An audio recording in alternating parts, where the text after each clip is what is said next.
ahí te oímos, pero no te muevas mucho la cosa que estás ahí porque se oye como crack, crack y oye. Buenas tardes, estoy grabando la sesión de hoy, 13 de noviembre del año 2021, con una pregunta que sí es una evaluación. La pregunta ha sido, ¿cuál es el significado de lo atópico en relación o acerca de las artes del cuerpo?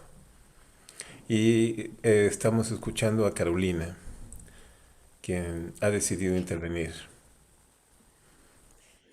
Em, ¿Cuál es el significado de lo tópico en referencia a las artes del cuerpo? Yo siento que las artes del cuerpo permiten asomar o darle un lugar de valor a la atopía en el cuerpo. Espérame un poco que se me está acabando la batería.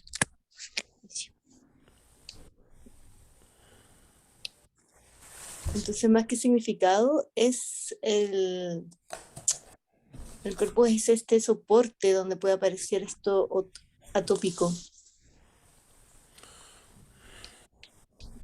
Claro, pero si no preguntamos por el significado de lo atópico, no sabemos si aparece en el cuerpo o no aparece. Ujú. Para considerar su aparición tenemos que considerar el significado de este fenómeno.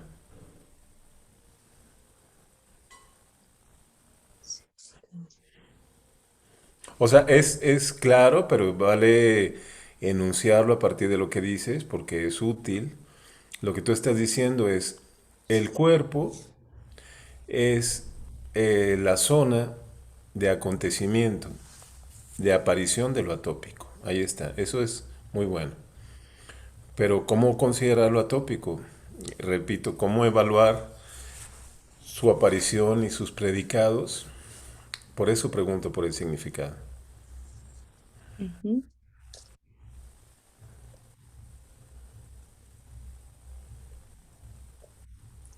Necesito darle más vuelta.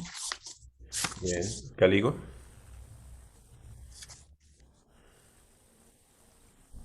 ¿Cuál es el significado de lo atópico en las artes del cuerpo? Yo diría que si se trata de lo atópico en las artes del cuerpo, es básicamente ah, como el mayor significado es el de expandir los límites, siento yo, para que las artes del cuerpo no sean meramente tópicas y atópicas, sino atópicas. Es menester salirse de fuera de los límites que nosotros mismos nos ponemos en, en nuestro cuerpo. Entonces yo creo que ahí es donde yace el significado, o sea, lo atópico en las artes del cuerpo sería exactamente como este espacio entre, o espacio o no espacio entre habitar el cuerpo y habitar algo eh, que va más allá del cuerpo, ¿no? No sé si me explico.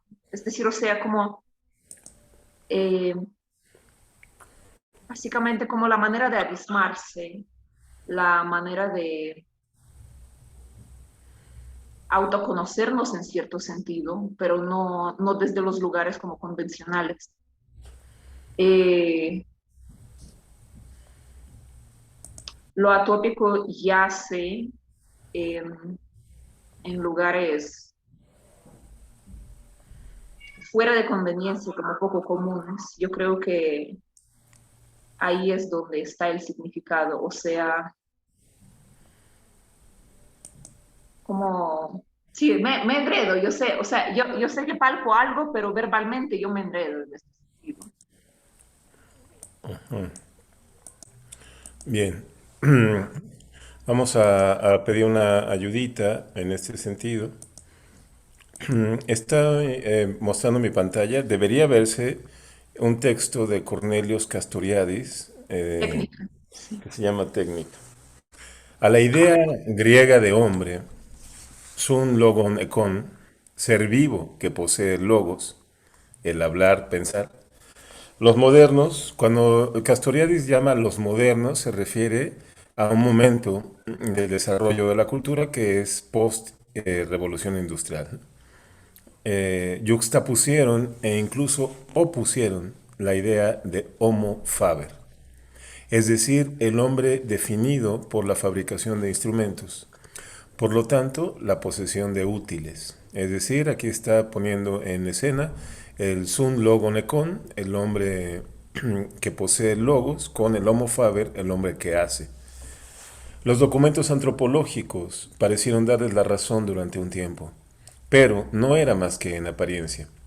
Las lascas desbastadas se conservan, mientras que solamente son posibles inferencias indirectas sobre la palabra como previa a la escritura. Esto es importante porque recordemos que ya hemos considerado que el inicio del lenguaje no se da por la escritura, sino se da por la socialización de imágenes reimpresas en diferentes materiales antes que escritura, como logos basada en un código o alfabeto, ¿no? O sea, es decir, prealfabetización.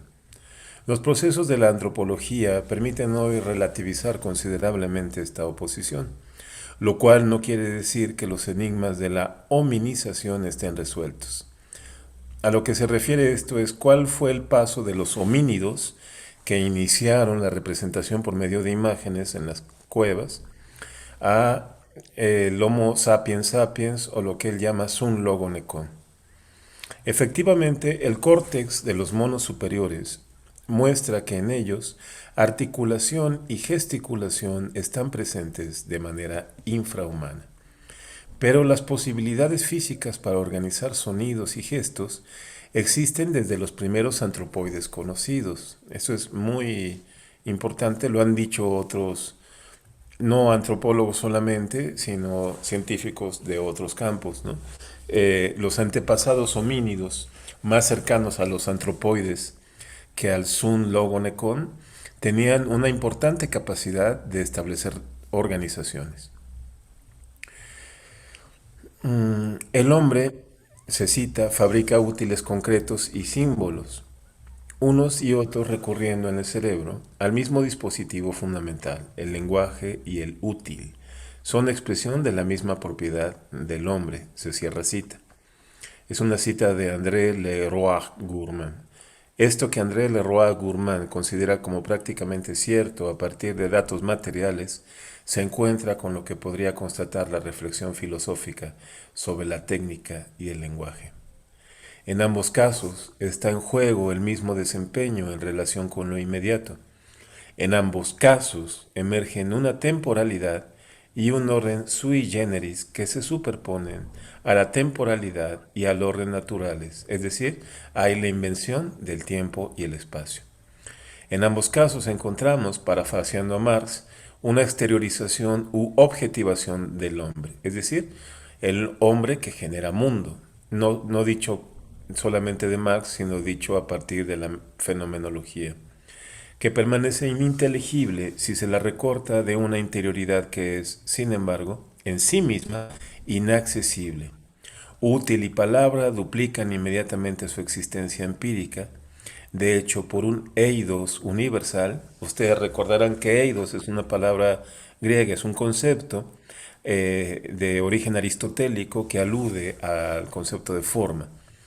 No son útil ni palabra más que como instancias concretas de esos útiles o esas palabras. En fin, para ambos hay una realidad y una apariencia de su dominio por parte del individuo que los utiliza. La apariencia y la realidad de su dominio sobre el individuo al que preexisten y que sin ellos no podría ser. Es decir, la base de esta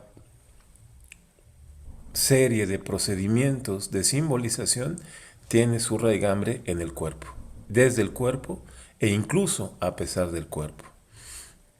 El hombre o el homínido se emparentan así como ejes de la producción simbólica, ¿no? Vamos a dejar, este es un artículo muy importante y lo voy a compartir. Es un artículo más largo, pero nos da bastante buenas ideas. Es un artículo de una corriente de pensamiento que me gustaría seguir abordando en el seminario, que es Filosofía de la Técnica. Aquí tenemos bastantes consideraciones importantes a lo que señalaban ustedes. De alguna manera ya habían puesto ustedes puntos significativos sobre la mesa. Eh, el arte es un derivado de esta potencia de acción, pero también es un derivado de esta potencia de logos. Participa en ambas definiciones de humanidad. Pero participa de otra que Castoriadis no nombra, pero que nosotros conocemos porque lo hemos visto en otros estudios. Una categoría colocada por el antropólogo holandés de siglo pasado, Johan Huizinga, se escribe Huizinga, que es el homo ludens, el hombre que juega. Entonces, ahí el arte es un punto de intersección entre el Sum Logon Econ, el Homo Faber y el Homo Ludens, ¿no? Hay una producción, pero es una producción que no genera satisfactores de utilidad. Las demás recurrencias y recursos técnicos devienen en una relación eh, permanente entre necesidades y satisfacciones, entre urgencias, entre demandas, entre ofertas, entre propósitos definidos e invenciones para cubrir, satisfacer o cortar esos propósitos. Hay una relación de utilidad. En el arte no. El arte hay una producción que es simbólica por simbólica misma. Ujú. Es una producción que reitera el simbolismo. Es un signo en donde se producen signos, diría Octavio Paz, ¿no? O sea, el arte genera signos que van a producir generación de signos arbitrariamente dependiendo del perceptor. Eso es una función definitoria del arte. Cada uno entiende, si es que se puede entender, o cada uno experimenta, si se habla de experimentar, o cada uno comulga, si se habla de comulgar, con la producción artística de un modo definido y muchas veces intransferible. Ante la misma obra, digamos, del Greco, este pintor manchego, español de la Mancha, eh, por ejemplo, no sé, el entierro del conde de Ordaz, cada una, cada uno reaccionaríamos de manera particular y nos interpelaría de esa forma íntima. Quizá no nos diga nada, quizá nos genere una revelación importantísima. Las consideraciones no se pueden determinar del todo. El arte hace exclusivo el universo del cuerpo que lo percibe, dice en un artículo que se llama La criatura estética, el poeta ruso Joseph Brodsky, de hecho lo dice lo enuncia en el discurso que dio ante la Academia Sueca cuando recibió el premio Nobel. Habla profusamente de esta situacionalidad a la que el arte nos propicia, nos genera nuestro propio conocimiento de lo íntimo, nos lleva a habitar mundos exclusivos, dice Brodsky. De hecho, hay decisiones éticas durante mucho tiempo en la vida, hay decisiones morales, pero las más importantes son las decisiones estéticas, porque vienen antes de que la criatura tenga logos, dice Brodsky, antes de que adquiera lenguaje. Reacciona y define su mundo por cuestiones estéticas, ¿no? Me parece agradable, desagradable, me asusta, me seduce, necesito más. Hay una demanda estética de creación de mundo, según el poeta. Y según él, en razón de ese fenómeno, la poesía tendría un servicio principal, que es hacer singular la conciencia de quien la vive. Ese discurso famoso de Brodsky también sirvió para criticar profundamente las voces que desde el materialismo histórico de pre-Marx y pre-Engels, pre-manifiesto del Partido Comunista, hicieron una gran parte de la historia de Rusia, ¿no? Este devenir en donde el hombre era una criatura concreta que fabricaba estructuras y que estaba supeditado a las relaciones económicas de producción, ¿no? Pues Brodsky dice, no, o sea, no somos iguales ni podemos ser iguales. Y eso lo sabemos y el arte nos lo recuerda, ¿no? O sea, cualquier propuesta de igualdad es una propuesta totalitaria, dice él, ¿no? Y cuidado con el totalitarismo, porque el totalitarismo no es humano. Nos lleva a deshumanizarnos. Y no tiene que ver con la propiedad privada, ¿no? Porque esa es una disputa muy fácil. Tiene que ver con la propiedad de uno mismo, del cuerpo mismo. O sea, en un sistema totalitarista te secuestran el cuerpo, ¿no? El arte lo que hace es devolverte a tu cuerpo, ponerte en el lugar de tu cuerpo. Ahí está de una forma muy apasionante el servicio del arte. Si quieres incluso decir la utilidad del arte, que no es una utilidad utilitaria en el sentido que satisface determinadas propuestas o requerimientos urgentes o inventados, ¿no? Eso no importa. No importa si sea la imperiosa necesidad de tener el iPhone última generación o si sea la imperiosa necesidad de comer hoy. Hay artefactos que abastecen todo ese catálogo de necesidades. El arte debería abastecer una necesidad más urgente, tan urgente como comer, ¿no? Que es la necesidad de tener el mundo propio, de hacer que la patria no sea la bandera, ni el himno, ni determinado saludo, ni la obediencia a un personaje, sino que sea el cuerpo, con todas sus complejidades, ¿no? O sea, el arte nos hace específico el tiempo de la existencia. Y esto es muy importante, compañera, porque es un valor altísimo, que no se considera en los demás valores técnicos. Los demás valores técnicos sí están definidos, como Marx lo diría, por las relaciones económicas de producción que están situadas en un sistema de clases. Por eso, desde esa óptica sí, pero desde la óptica del arte como una utilidad principal, eh, es lo que nos hace humanos, ¿no? La poesía en ese sentido sería la prueba incontestable, la prueba irrefutable de lo humano, de la condición de lo humano, ¿no? O sea, ¿qué define el humano? Define a un ente que puede hacer poesía. No aquel que puede construir un edificio de 37 pisos, sino aquel que puede hacer un poema y viajar a través de las imágenes de ese poema, ¿no? Lo cual me parece muy, muy, muy importante y que da para trabajar muchísimo. En este sentido, ya la condición del arte establece una dimensión atópica. Atópica porque sale del común. Recordarán ustedes que el atopos es aquel fenómeno extraño, singular, sin par, inclasificable, precisamente que sale de la doxa. El arte entonces ya de por sí tiene esa condición como trabajo, porque se inserta en el trabajo, pero es un trabajo extremadamente especializado, repito, porque a la simbolización no deriva no deriva una utilidad, sino deriva una simbolización. ¿Y cómo lo ves desde un arte que ha creado mercados económicos? Claro, Daquini, pues porque ha dejado de ser arte. En la medida, eso es directamente proporcional. En la medida en que un mercado de arte se vuelve más fuerte, la condición artística genuina se va volviendo más débil. Lo vemos en las obras de los grandes artistas del mercado, ¿no?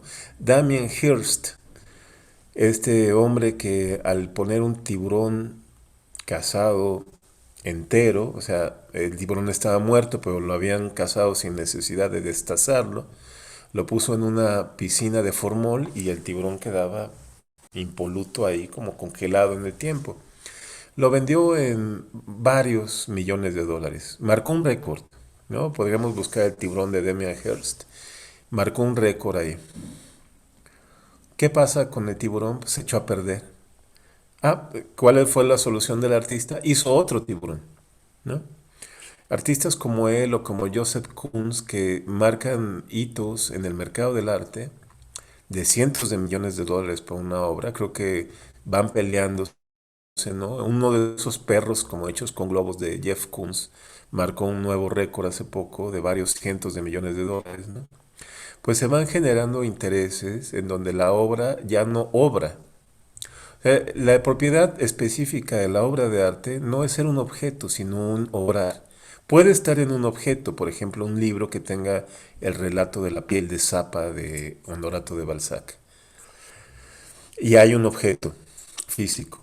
Pero eso no obra hasta que alguien o el lector lo pone a obrar. Y entonces la redacción de Balzac con la experiencia del lector van generando un obrar, una dinámica poética, ¿no? La propuesta de Hearst, de Koons y de otros muchos artistas que son éxito de mercado y cuyas obras son atesorables como inversión, generan precisamente una utilidad económica, como podría ser un bloque de oro, un lingote de oro, ¿no? O sea, hay gente que compra un lingote de oro esperando que en 3 años valga más, y hay gente que compra una obra de Kunz esperando lo mismo. Y por ahí la obra de Kunz va a valer más que el lingote. A eso están apuntando varios, ¿no? Entonces, siempre va a haber, y es que bueno que lo preguntas porque yo sé que tú eres gestora cultural, y habría que tomar una medida de esta consideración al respecto de el manejo de las nociones que están emparentadas con el mercado del arte. ¿Cuáles son esas nociones? Fábricas culturales, ¿no? Eh, economía artística, etcétera, ¿no? No digo que todo el arte genuina tenga que ser un arte pobre. Hay un movimiento histórico que fue el arte povera y movimientos concomitantes como el art brut, propuestas o de artes que venían de locos que en manicomios creaban eh, arte genial y luego pasaba a las galerías y era un éxito, hasta propuestas de artistas que voluntariamente se hacían el loco con cuestiones de la vida inmediata que tenía que decir, bueno, si es un cuerpo lo más pobre que tiene, que puede crear si no tengo nada. Soy tan pobre que nada, pues tengo mi mierda, ¿no? Entonces Manzoni enlata su mierda y la vende y dice, esta es mierda del artista, ¿no? Y bueno, dice, la compran, ¿no? Hay un proceso de legitimación social al respecto que marca lo que es arte y lo que no es, con base no en criterios estéticos, ni en criterios poéticos, ni en criterios artísticos. Los tres campos son diferentes, sino en criterios de conveniencia económica de una logia de poder que marca rutas a eso, ¿no?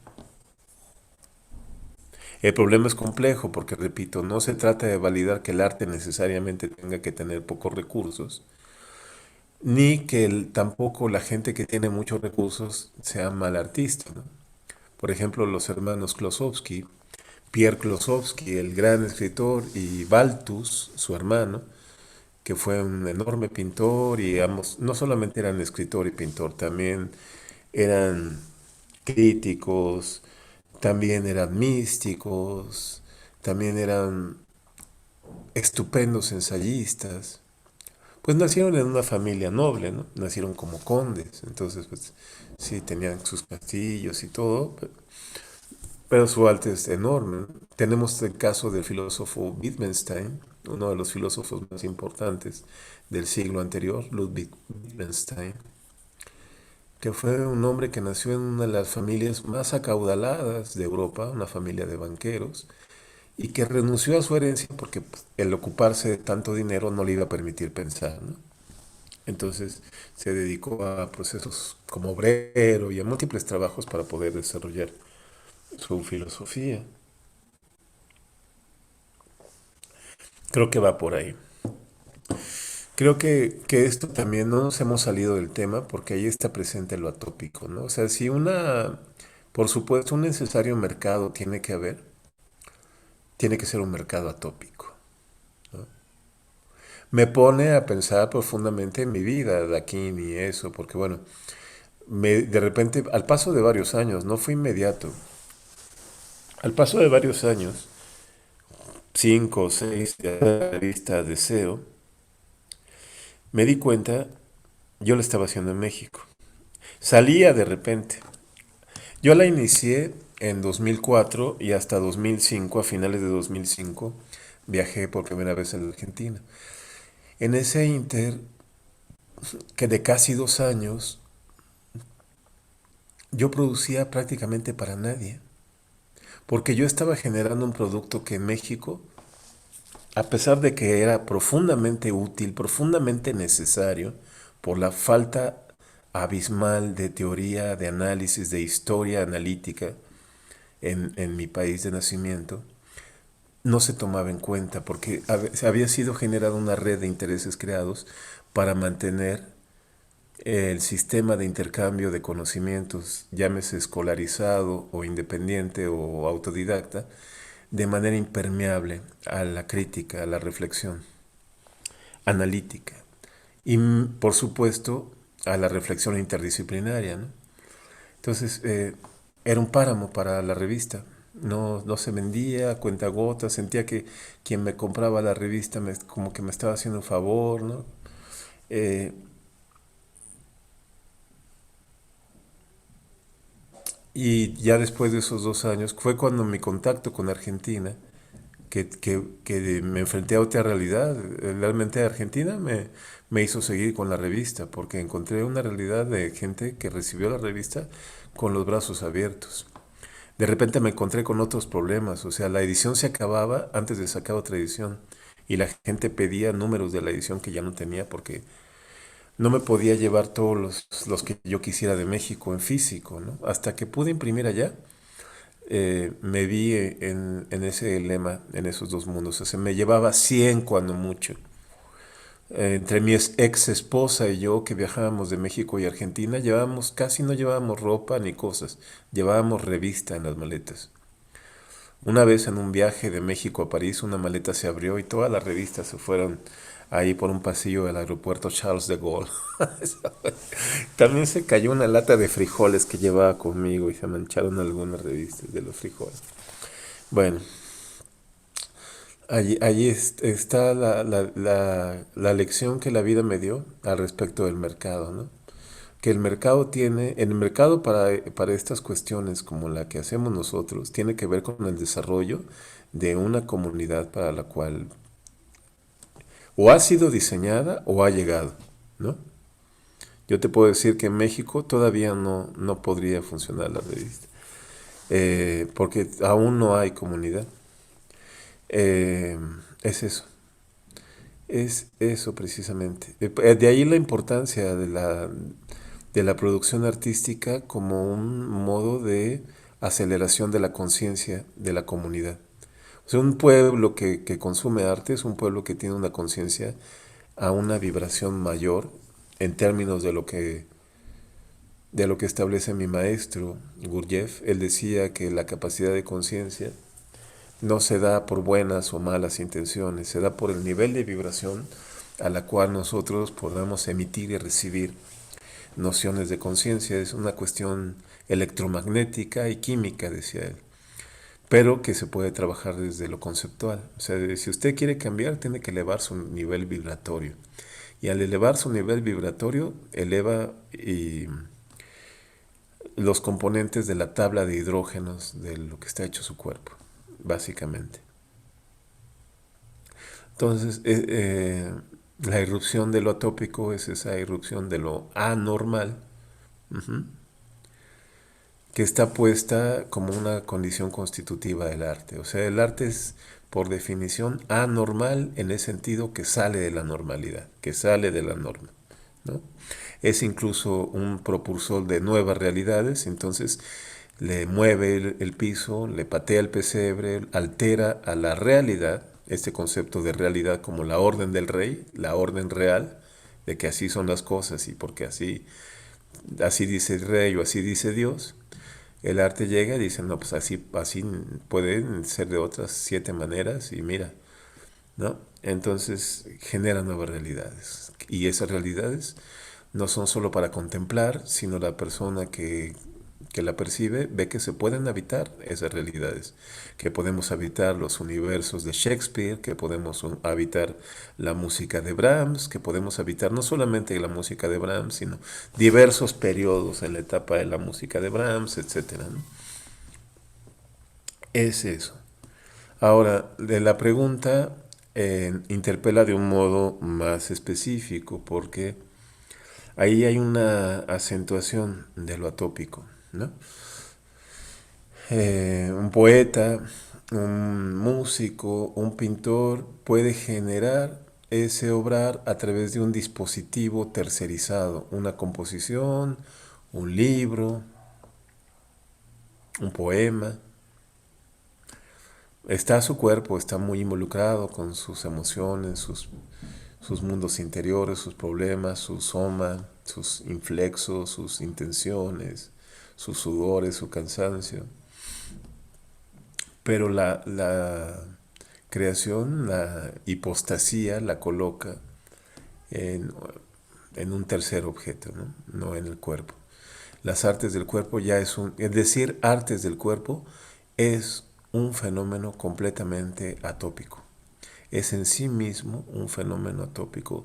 Dentro del arte, el decir que las son artes del cuerpo ya es atópico. Las artes del cuerpo son lo atópico dentro de lo atópico, porque son artes en donde el cuerpo se produce a sí mismo como la obra. El artista es la obra, el obrar también, ¿no? Es decir, es como en un viaje, el artista del cuerpo es el carruaje, es el cochero, son las ruedas, el caballo que tira, es el camino, es el pasajero y la llegada.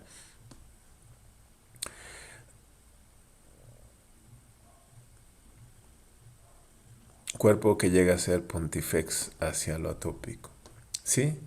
Entonces esto es muy bueno lo que dices, Caligo, y te agradezco que marques ese concepto muy involucrado al trabajo artístico de las construcciones de las catedrales. El pontifex es el hacedor de puentes. La palabra pontifex se utiliza en la construcción, como dije, de las catedrales, la construcción de un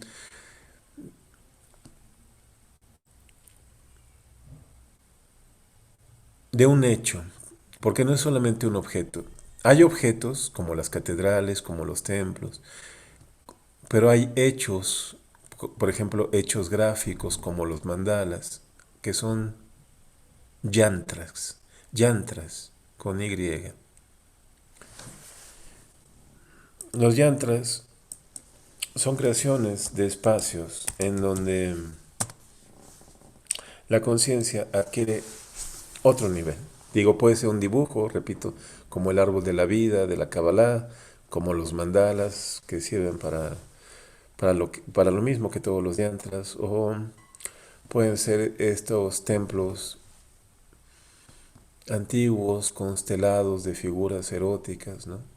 Son tratados, son una especie de libros sagrados para que el cuerpo ingrese en ellos y cambie su estado de conciencia. Pueden ser algunos comportamientos corporales, como los tanka, claro. Como los tanka, como los mudras también, comportamientos corporales en donde ciertas zonas del cuerpo producen el yantra. ¿Nos quieres hablar un poco de este fenómeno que citaste aquí, Caligo?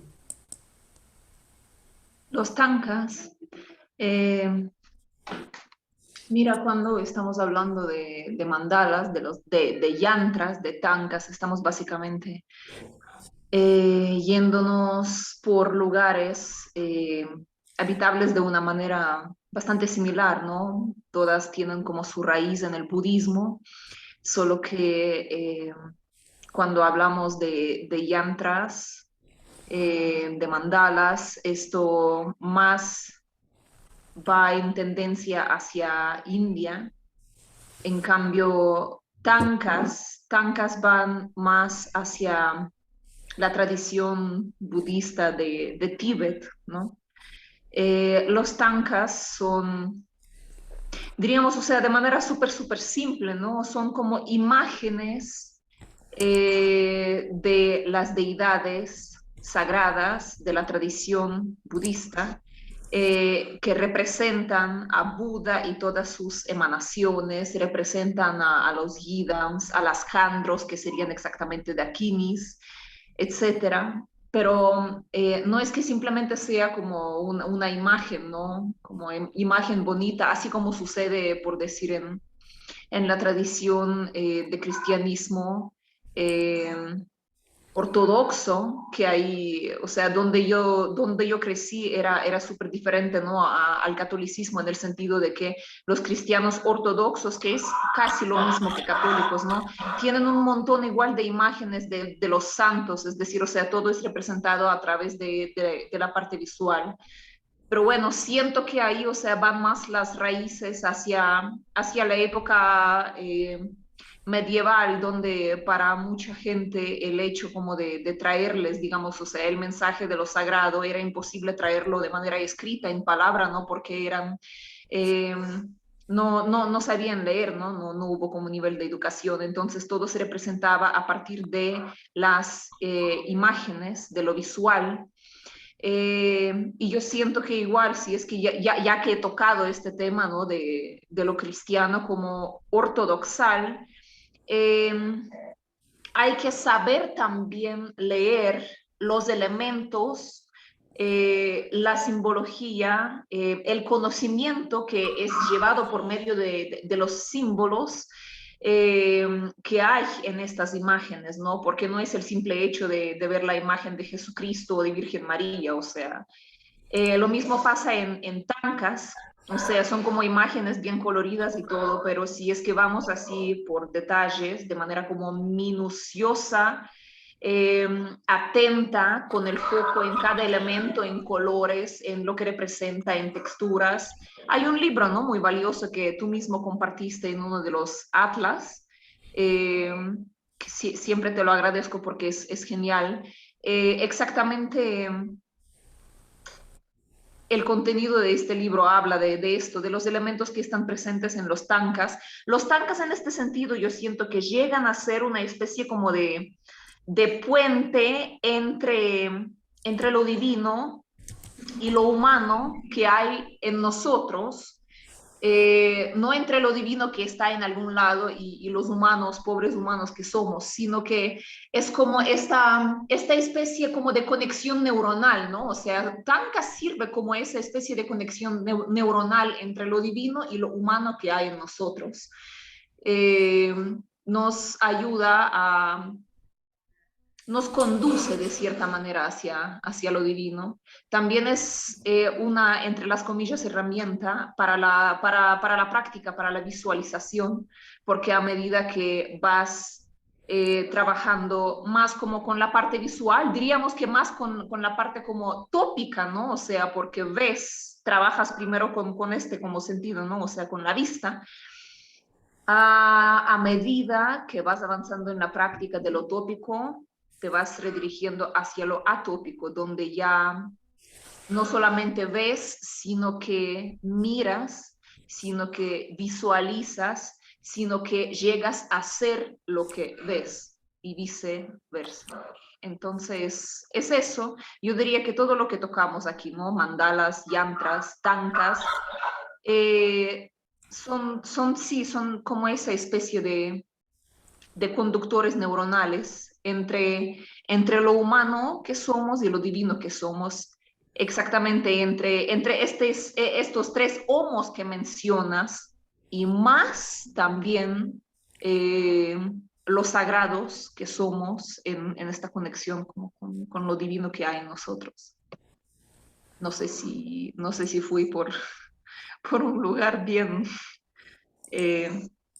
¿cómo es? O sea, por un buen caudal, digamos. Fuiste por un lugar muy fértil, Caligo. Estoy compartiendo mi pantalla, ¿se ve? Sí. Octavio Paz tradujo Tancas. Bahía de Iwami, por el Cabo de Cara. Entre las peñas sumergidas crece alga mirú, y la brillante liana acuática a las rocas se enlaza. Mi mujer, como la liana a la piedra, dormía abrazada a mí. ¿A qué comparo la vida de este mundo?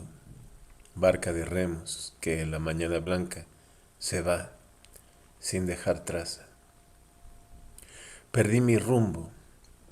Los llanos del otoño fueron mi casa, insecto de la espera, taladrando el espacio. ¿El mundo siempre fue así o ahora se ha vuelto solo por mí tan triste? Ha de volver este tiempo, lo sé, más para mí. El sauce tiembla en el agua corriente. Bajo su sombra, rumores y reflejos, un momento de reposo. Todas las cosas cambian, todos los días, todas las noches, pero la luna arriba, siempre la misma luna. Si yo no creo que lo real sea real, ¿cómo creer que son sueños los sueños? Son tancas de diferentes tradiciones. Es muy profusa la tradición japonesa. También existen tankas antiguos y más rudimentarios como el Stonehenge en Gran Bretaña. Tankas, muchos tankas mesoamericanos, yo recuerdo uno que está en Yucatán, en Chichen Itza, que es el caracol, un tanka diseñado para en medio de la selva, para la observación, la honra ritual del planeta Venus, de un planeta muy importante en el mundo ritual y la danza, porque es el planeta de, de Lucifer, es la luz del alba, es el planeta del ángel de la mañana, ¿no? El ángel caído.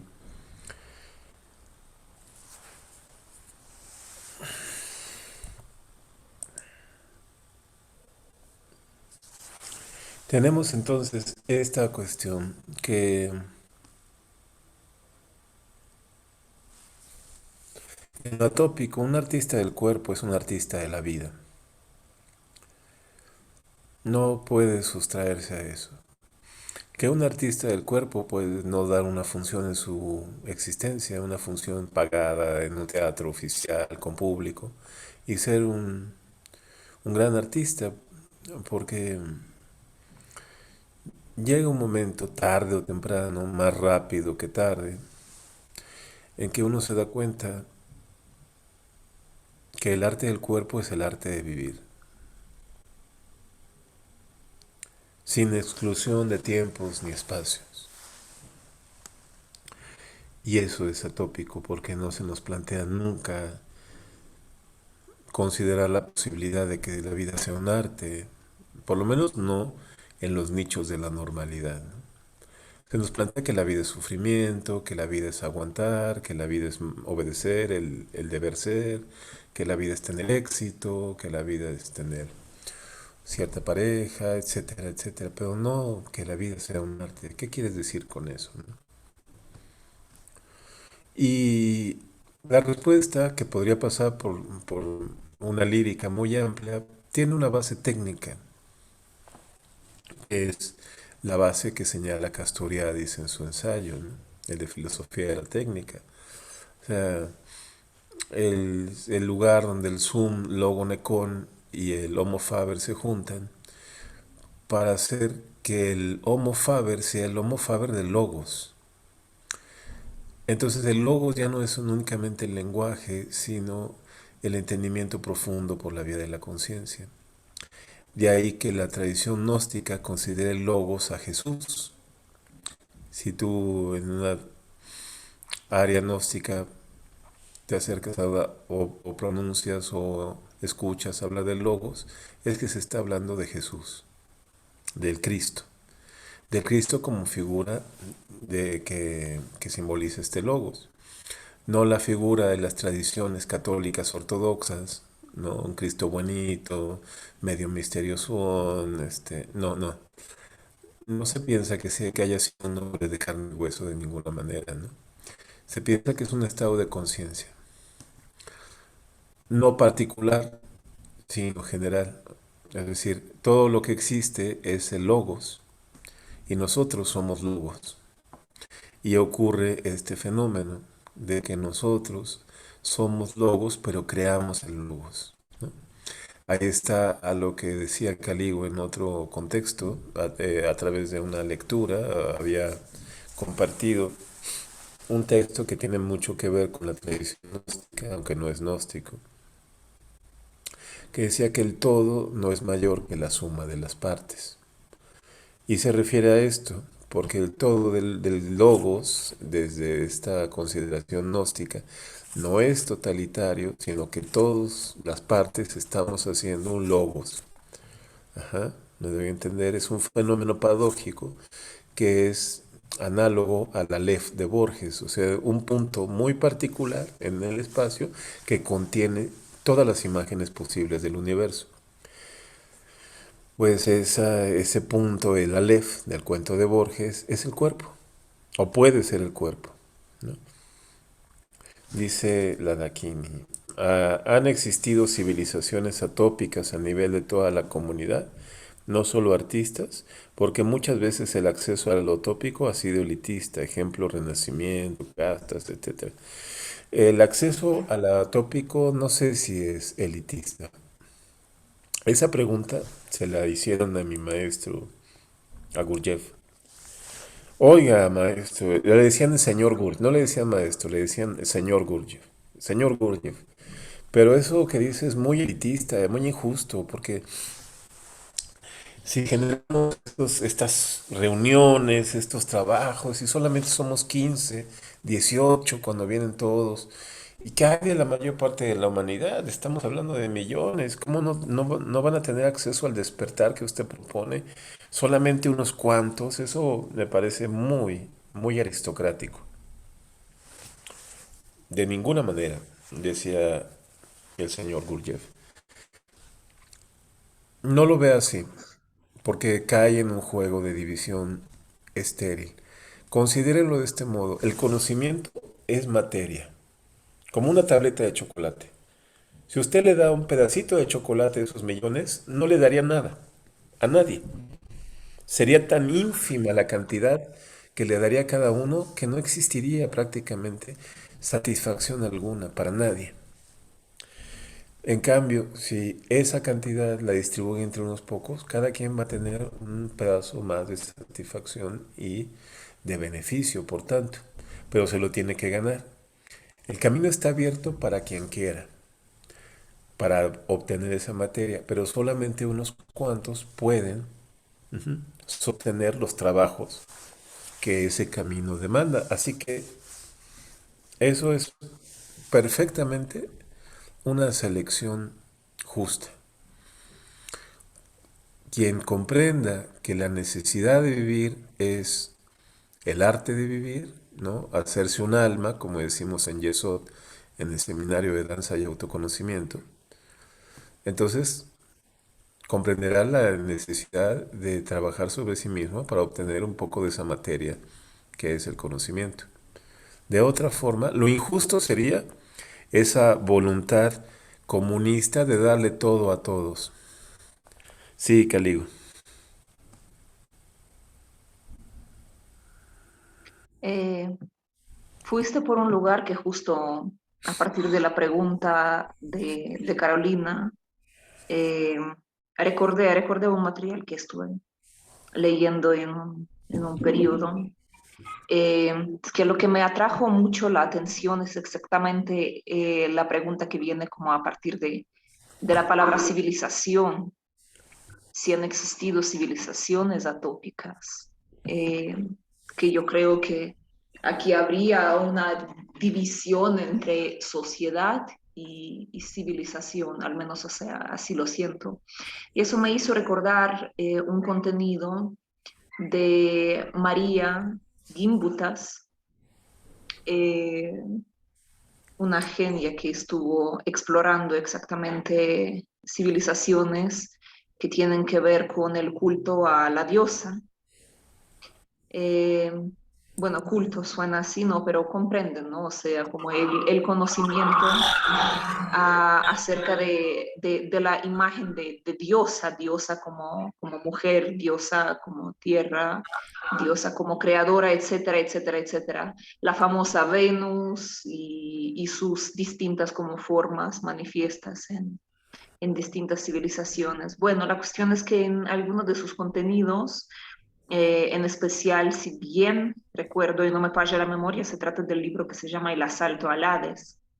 Ella habla del periodo como gayático de, de la civilización. En especial toca estos temas acerca de las civilizaciones que habitaban, como lo llamó Antigua Europa o Old Europe, que es muy ahí cerca de donde vengo yo, ¿no? Porque era parte de Ucrania, Romania, región balcánica, etcétera. Pero bueno, no se trata solamente de estas regiones, así al menos, o sea, lo presiento yo. Lo que dice ella en sus materiales es, yo siento que es como muy, muy acercado al concepto de lo atópico que estamos viendo ahora, ¿no? Eh, porque básicamente, bueno, a lo que alude es que digamos, o sea, voy a procurar decirlo de una manera que vaya como a partir de lo que hablamos nosotros. Lo atópico comienza a disminuir, así como comienza a disminuir lo humano en el arte, por ejemplo, eh, cuando hay jerarquía, cuando hay una sociedad jerarquizada, ¿no? O sea, exactamente como por clases, y es ahí donde surgen esas cuestiones, lo que dices, Emilio, ¿no? De que el conocimiento es para élite, lo que no es así. Básicamente, básicamente por esta división jerárquica que se fue eh, emergiendo paso a paso con la aparición de conquistadores, por ejemplo, y todas estas cuestiones. O si vamos, por ejemplo, a lugares que tocan Gimbutas en su trabajo, ¿no? Cuando se trata de Arda Dorada, ¿no? O sea, los tártaros, mongolos, Chingis Khan y sus asaltos igual, ¿no? Cuando comienza a aparecer la jerarquía, clases, también se integra ahí esta como parte económica, es ahí donde lo atópico paso a paso comienza a disminuir y llega a ser algo que nosotros podríamos pensar que es elitista o solo para aquellos que tenemos algún como conocimiento o búsqueda, digamos, por estos lugares, pero realmente siento que si hablamos de las civilizaciones que posiblemente eran atópicas, son aquellas que existían antes de que comenzara la jerarquía, es decir, cuando hubo agricultura, cuando todos trabajaban, yo no digo de manera igualitaria, ¿no? Porque eso ya aludiría a esas cuestiones como comunistas, sino que el trabajo era exactamente de esta comunidad, cuando nosotras aludimos, por ejemplo, a la comunidad artística, donde todos, todos son estos elementos que forman el todo, pero son más que el todo, ¿no? Como unidad. Digamos, o sea, la suma de todos es más que el todo que ellos forman. Es ahí, o sea, hubo mucha armonía en este sentido, porque cada uno eh, realizaba el trabajo que le nacía y sabía que era para el bienestar de él y de los demás. Y básicamente no hubo como estas divisiones. Yo creo que por ahí va. O sea, si es que hablamos como de civilizaciones que posiblemente podrían ser eh, atópicas, son aquellas que existían antes de que se estableciera la jerarquía. Y bueno, en las condiciones, digamos, o sea, del mundo contemporáneo, tal vez por eso sea tan, no complicado, sino complejo, que el arte sea atópico en condiciones donde la mayor parte de todo lo que se produce, porque exactamente se produce como en una línea de una fábrica, la mayor parte de todo lo que se produce es meramente tópico. Ahí va.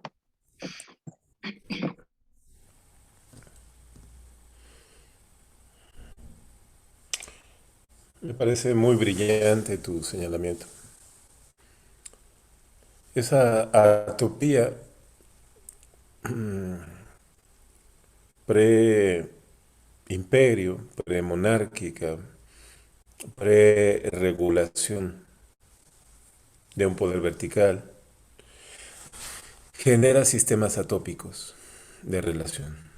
Uno de los que identificamos, porque nosotros entendemos por estudio y por vivencia de las conductas rituales, es el potlatch.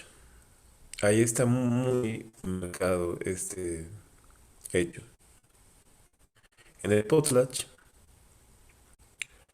el orgullo, la presunción forma parte determinante. El potlatch es un juego de prestigios. Eh, la comunidad dominante o que quiere ser dominante invita, hace un banquete e invita. Los invitados llegan en canoa, son halagados. Entre más se les halague, más se les humilla o más se les quiere humillar, porque se les demuestra que la comunidad anfitriona tiene mucho, mucho para dar. Se narra Marvin Harris en su libro de cerdos, hechiceras, no, cerdos, brujas y otros fenómenos. Narra que incluso algunas comunidades llegaban a quemar sus casas en afán de mostrarse pródigos, ¿no? Es decir, tenían tanto que lo quemamos. Así llaman a los visitantes, que a su vez iban a regresar a su comunidad y a organizar un banquete mayor aún, a modo de revancha. Esta forma que a muchos antropólogos de principios del siglo XIX les pareció bárbara, en el siglo XX con el estructuralismo se le encontró una lógica impecable. La lógica es una lógica tópica, ¿no? Ese fue un sistema sumamente efectivo entre las comunidades norteamericanas, más allá de Estados Unidos, más cerca de Canadá, de preservar satisfacción de necesidades. Eran comunidades en territorios donde las necesidades iban cambiando periódicamente. En algunas partes, en algunas épocas del año tenían más pesca, en otras no. La mejor pesca la tenían otra comunidad. Entonces tenían que establecer una relación de intercambio para satisfacer de forma equilibrada las necesidades de cada comunidad. Y esta vanidad, este orgullo fue la mejor forma que encontraron para poder asegurarse un intercambio justo de productos, ¿no? O sea, interpelaban a la vanidad, no a la bondad, no a la generosidad, no a la filantropía, ¿no? O sea, mira, yo te demuestro ahora que vienes que soy un chingón y tú me vas a demostrar en enero que yo no tengo nada, que tú eres una chingona. Entonces, así nos damos de comer los dos, ¿no? Este fenómeno rarísimo es extremadamente efectivo. Ujú. Lo que sucede con dice, lo que sucede con los influencers, me sorprendiste. ¿Cómo es eso? No, es que ese mensaje yo lo envié en la parte donde decías que destrozaban su propia propiedad, qué hermosa tautología, pero bueno, o sea, destrozaban sus pertenencias como en forma de demostrar que tienen tanto que, sabes, como por pocas lo tiro a los cerdos y que lo coman porque no me falta. Eso es lo que yo observo hoy en día mucho. Y es exactamente, sabes, es como, es bondad muy, muy enmascarada. bondad muy enmascarada, pero que no tiene nada que ver con eso. Como que hay tanta abundancia eh, que llega a ser un... Mira, no encuentro la manera de verbalizarlo.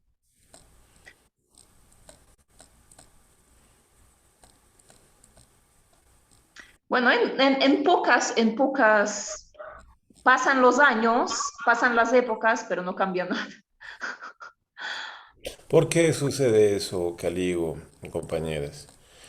Porque un grupo humano nunca es un grupo, como podemos decir, un grupo de habas, o un grupo de palmeras, o un grupo de animales. Un grupo humano no puede ser nunca un grupo, dice Roland Barthes, ¿no? Un grupo humano realmente es un vivir juntos, es decir, es un proceso.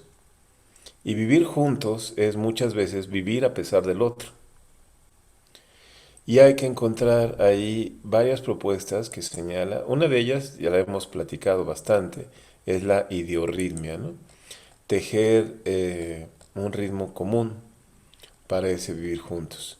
Pero la idiorritmia, ojo, porque si no quedó claro cuando lo estábamos trabajando antes, sería muy bueno que quedara claro ahora, no es un vivir en un acuerdo impoluto, ¿no? Es vivir a expensas, atentos de las irregularidades que puedan surgir en el ritmo. De hecho, hay diversos conceptos de ritmo que Barthes toca en esta exposición. Ritmo como ausencia también, ritmo como atraso. A la idiorritmia pone otras figuras como la disritmia, o sea, la capacidad de la comunidad para perder ritmo y entonces entroncarse en pantanos, en atrasos. También la heterorritmia, la capacidad de un vivir juntos que pudiera funcionar a varios niveles, lo cual es muy seductor, pero pues es extremadamente raro, como pueden ustedes comprender, aunque no lo, no lo descartan, ¿no? Para nada. Entonces, en efecto, o sea, un grupo humano es esencialmente un laberinto que se inventa a sí mismo, ¿no? Un laberinto que se genera en donde no estamos hechos como grupo, es decir, no nos encontramos. Eso es, ¿no? Nos podemos aparear, podemos negociar, nos podemos engañar. Lo raro que suceda es que nos encontremos. Ujú. Pasamos unos por encima de los otros, etcétera. Pero el encuentro, la colaboración, es un acto extremadamente violento para un grupo humano. Tómenlo en cuenta ustedes que trabajan con grupos y con... ¿No? Carolina hace una labor de barrio arte, o sea, el barrio, la comunidad que vive ahí, pues, genera arte en su zona, ¿no? Si no me equivoco, es una propuesta, ¿no, Carolina?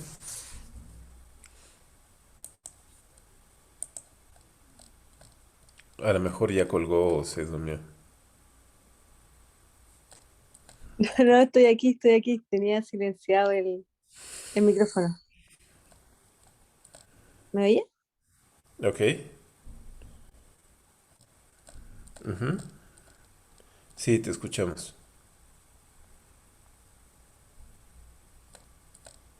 Sí, te escuchamos. Em, ¿Qué quieres que te cuente de Barrio Arte? Eh, ¿Cómo que quiero que me cuentes? ¿No los estaba siguiendo? Ah, sí, pues no, no, sí, se lo estaba siguiendo. Estábamos en los ritmos. Ausencia de ritmia, heterorritmia.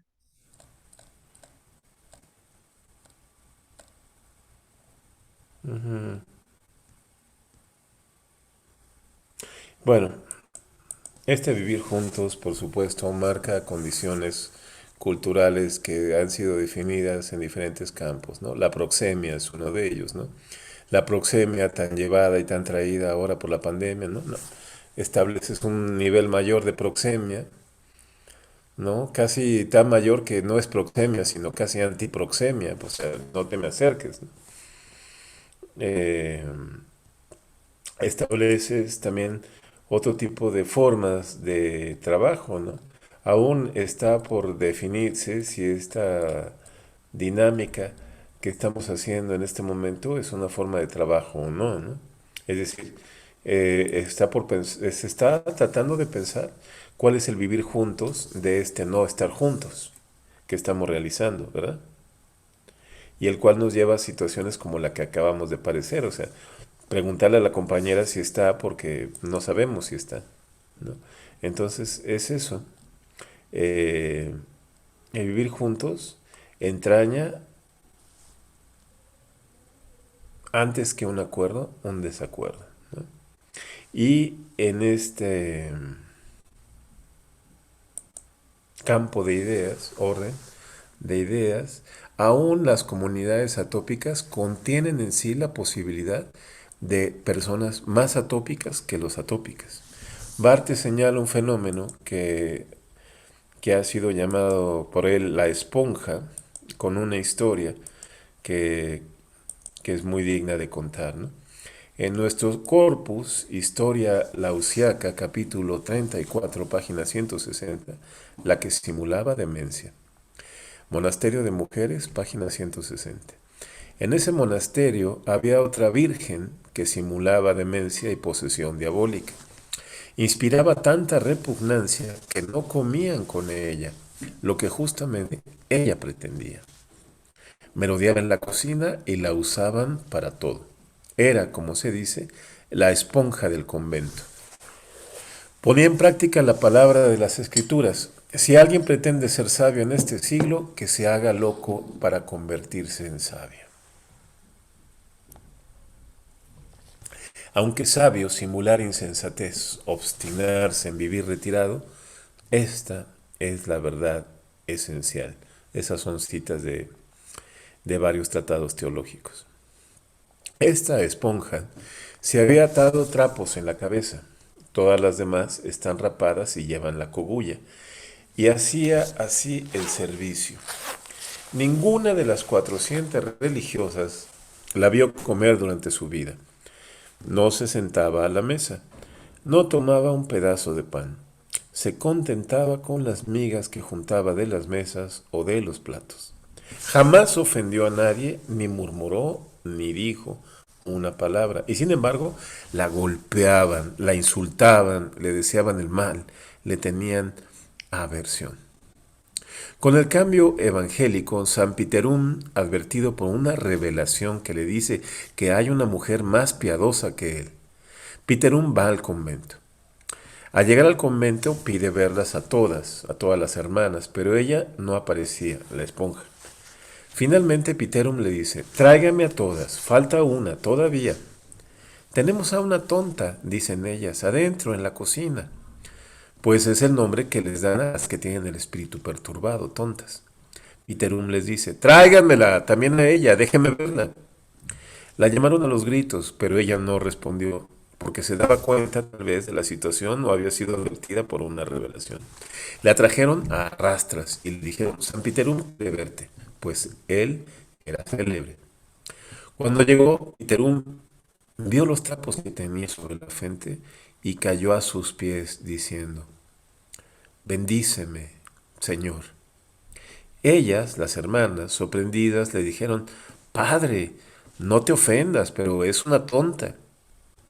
Pero Piterum les dijo a todas, ustedes son las tontas, pues ella es su madre, la de ustedes y la mía. Es en efecto el nombre que se les da a aquellas que tienen carisma.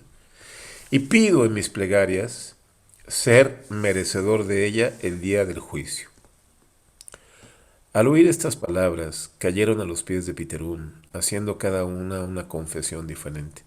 Una había volcado sobre ella el agua sucia de los platos, otra le había propinado puñetazos, otra le había puesto mostaza en la nariz, y todas, en una palabra, declararon ultrajes diferentes. Piterum oró por ellas y se marchó.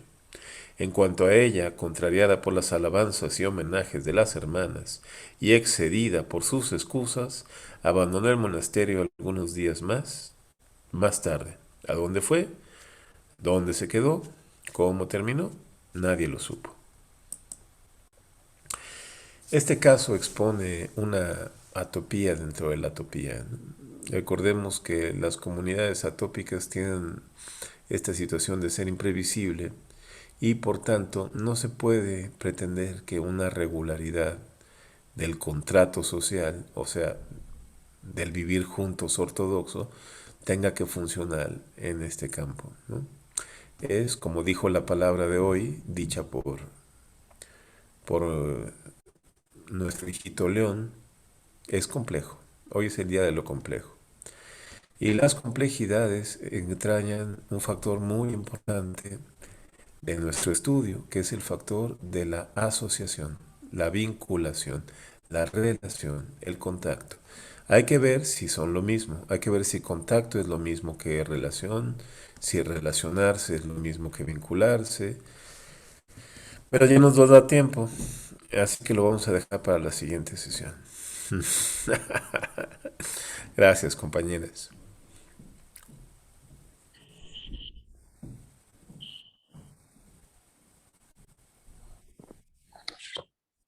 Gracias a ti.